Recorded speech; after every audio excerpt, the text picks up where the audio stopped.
All right, hi again. So in this video, we're going to do a quick tour of mybalsamiq, which is an online app that you can use to do wireframing and prototyping, actually.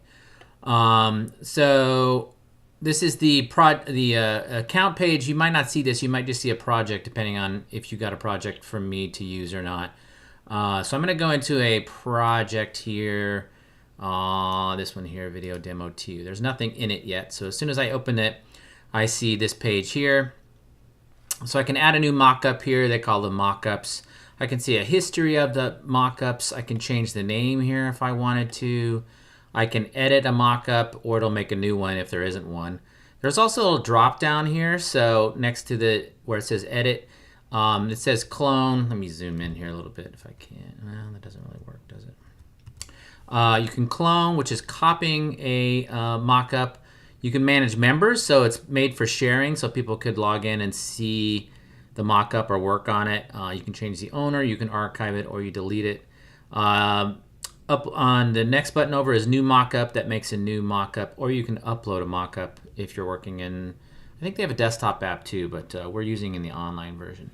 Down here in the bottom on the right, there's a little tips and tricks pop-up thing. You can click on that, and it'll pop up with this little helper window, and you can do a guided tour here if you wanted to, which will just show you the different things on this page. And there's links to help and things like that. So that's down there on the bottom right. A couple more things up here at the top is assets. That's where you can upload assets to the site or to the project. And then I'll show you that in a little bit. There's also a project members section where you can add members and collaborate and things like that. And then you can define the access underneath access right here. So I'm going to go over here and click on add new mockup. And just to let you know what we're going to do, I'm going to make a sort of a basic wireframe that looks like this. Very simple layout, and show you how you can kind of wire it up and make it into a prototype, which is basically a fancy word for a working comp or a working mockup that you could click back and forth between. So that's what we're going to do. All right, so you see the screen here. It works better if you're on kind of a wide monitor, so I'm going to make this a little bit bigger so we have more space here. Across the top, you've got a close button and then some menus like you would have in a regular app. I'm inside of Chrome here. It may not work in all browsers too. It is Flash-based, I believe, so sometimes I think people have had trouble in Firefox, so try a different browser if you're not getting it to work the way you want. But there's some menus up there. There's also the different categories of elements that you might want to use here on your mockups or wireframes. All shows everything, and then they're broken down into big elements, buttons, common elements, containers, forms, etc. Over here near the end, there's project assets and site assets. You might not have a site asset button because that's for an entire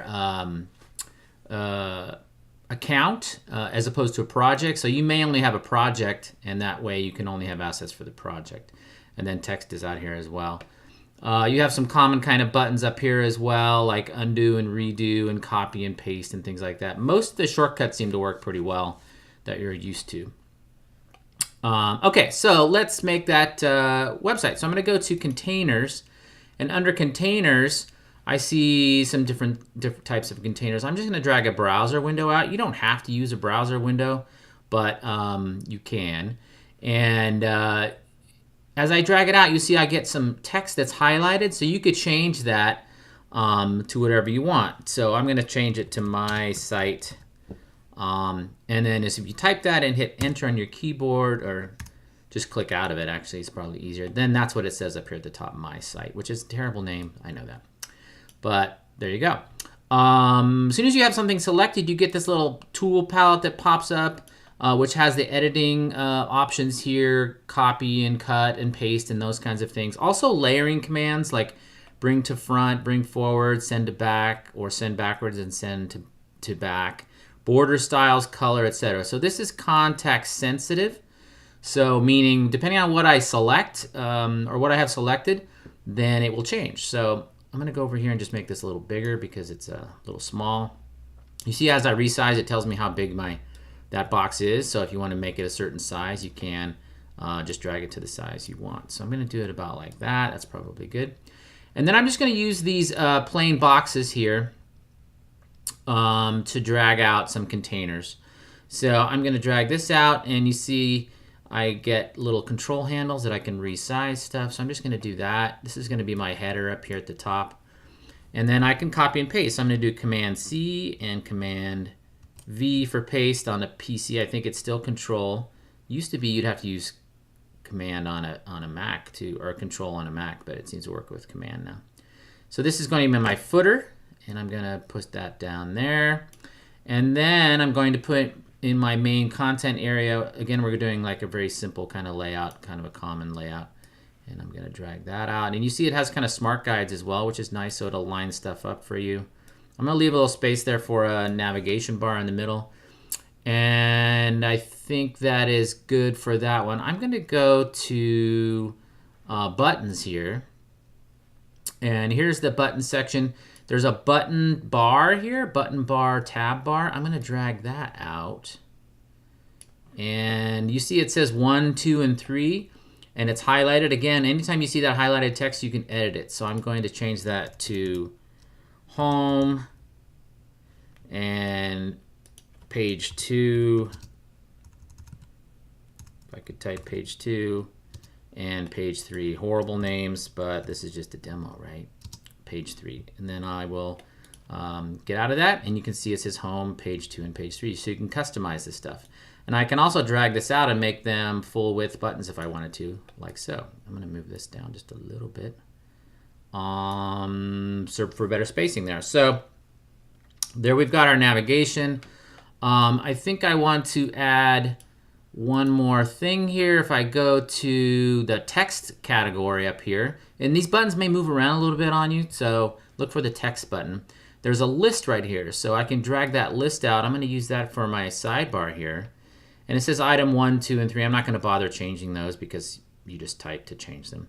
And I'll click outside of that, and that will be my sidebar. And it could be navigation or a list or whatever you want. We're just using it kind of as a placeholder.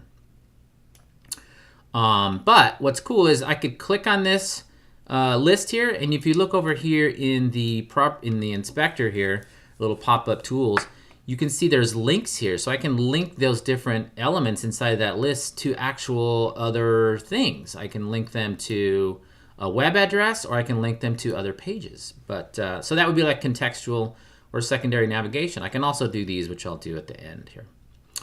Okay, so a few more things to do here. I'm going to get some text, just a text block, which is block of text here while I'm in here, and drag that down there. And this is going to be some of my body copy. So it's just like placeholder text. You see it's kind of a scribble. So the idea is that somebody doesn't get, you know, enamored with the text and start reading it. They're really just looking at the wireframe. So I should probably step back and say what a wireframe is. You probably know this, but just as a review, a wireframe is kind of like a blueprint for a building. It shows the outline of things, how big they are and where they are and what's in them, but it doesn't show the actual detail and texture of it. So you're not going to see colors really. You're not going to see fonts even. It's supposed to look, that's why in Balsamiq things look a little bit sort of rough, because you don't want to confuse a client and make them think that this is what the web page is going to look like. It's really just a planning tool to tell you, okay, I need 3 buttons up here, and I need 7 down here, and I need this much area for copy here, and I want to put an image here. So it helps you in that way plan sort of like a schematic, or a page diagram is another name for it, but it's basically a wireframe, very common UX and web design technique. So that's what we're doing. So let's go ahead and move on. I'm going to put a couple more quick things on here. There's a big title under text. There's a subtitle as well, but I'm going to put big title and just drag that over, and I'll call it my site. Again, no imagination on this one, and I'll just put that up here. And then let's see, I want to add, let's go to media here. And under media, you have different elements that you might see on a page, like a video player, a webcam sort of symbol, a street map, progress bars, playback controls, that kind of thing. Very common to use sort of a square or a rectangle with an X as an image. I'm going to say main image here just to show you that you can label it. And then you can resize this. So I could use this if I wanted to as a placeholder for an image. And you'll see that a lot in wireframes when there's no actual images. That is a possibility. I can also use my own images if I want. Now then you're risking the, again, showing real images is risking showing to, if you show this to a client, they might think, oh, that's what the website's going to look like. There's my image that I wanted on the homepage. So be careful with that, but I just wanted to show you how you could do that. So I'm going to go ahead and save this what we have so far there. I'm going to click on save up here in the top left. It's going to ask me to name it. I will say index because it's the main page.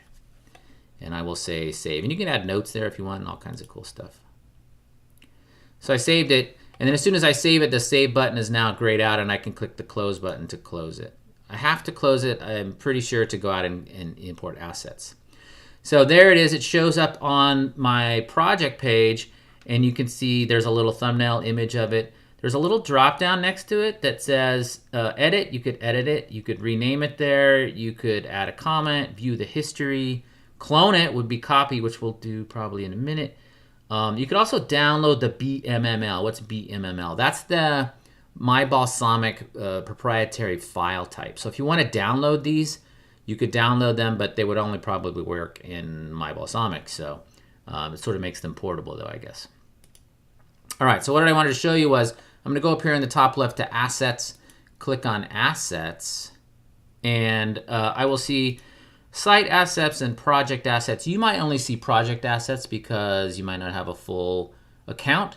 So here's my Project Assets. I don't have anything in there, but I can click on Upload to upload them. So I'm going to click on Upload. And there's the image I want to use. And I'll click open and it uploads that image and you'll see a little thumbnail of it. I also want to include something else. So I wanted to show you this. This is called Mockups to Go, which is just sort of community developed assets for mybalsamiq. So it's at mockupstogo.mybalsamiq.com. Or if you look up mybalsamiq assets, you probably find it too. So there's lots of stuff that people have already made in here. So, and you can use it. So I'm going to go down to where it says web apps and sites here. Click on that. It may take a minute because there's a lot of stuff in here. So it has all kinds of cool stuff like bootstrap assets, pre-made pages, authentication forms, add item pages, 404 pages, like when you can't find something. Calendar, month view, all kinds of stuff that people have made and they've just made available. So I'm going to go to this coming soon landing page, and there's a little drop down there that says download BMML. Remember we said BMML is the format for these mybalsamiq files. So I'm going to click on that and it downloads it. Then I'm going to go back to my original project here and I'm going to upload it. So I'm going to go to upload here under project assets and go to my downloads to find it. Here's my downloads and there it is. It's coming soon landing page BMML. I'm going to click open and it'll come in. It's upload. Oh, there it is. It came as soon as I said that. So there it is. There's that page. So I'll show you that too in the window in a second. But you can upload and download assets that way using that BMML file format. So I'm going to go ahead and close that. And I'm going to go back to my regular page here. So I'm going to click on my first mockup. If I click on it, it opens kind of in this medium, a larger version, but it's still, you're still not editing it. It's a little strange, like you have to do it twice. So, but I did want to show you at the bottom of this, underneath, which is easy to miss, this is how you can download images of the mockups. So you've got some links down here that says, one of them says download BMML, but one says download image. So if I click on download image, it pops open as a JPEG. You can see it's index.jpg. That is an image, that's just a JPEG. So you could save that if you want, and you have a regular old file format image version of your mockup or your wireframe. So that's on this page. So I wanted to show you that. So I'm going to click on edit to edit the thing again to get back in, and it will open back up in our editor. It takes a second there. So now I'm going to go up to project assets up here next to media, and there's the two assets that I imported. There's the coming soon page. Here's my photo that I imported. or uploaded. I'm going to drag that out, and I will take this image out. And you have kind of a pasteboard out here. You can just drag this out to the side and just leave it there if you want. And I'm going to go over here and put that image in.